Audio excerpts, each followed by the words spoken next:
नहीं होता, तकरीबन 3 पानी हो इस तरह करके, ताकि मट्टी शट्टी ना हो ये ना। ऐसे करके इसको धो लो अच्छी तरह 3 या 4 पानी से, चंगे खुले पानी में जी। ये मैं पतीला रखा तकरीबन गिलास डेरी से पानी पाता, एक गिलास साफ सुथरा करके धो के ये पाता जी।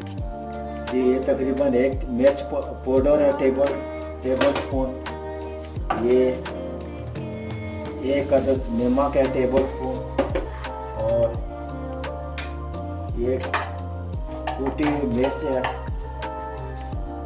1 टेबल स्पून इसके अंदर जाएगा जी।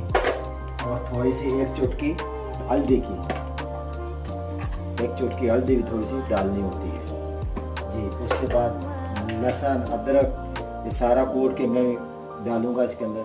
हाँ जी, ये इसको आ गया उबाला। और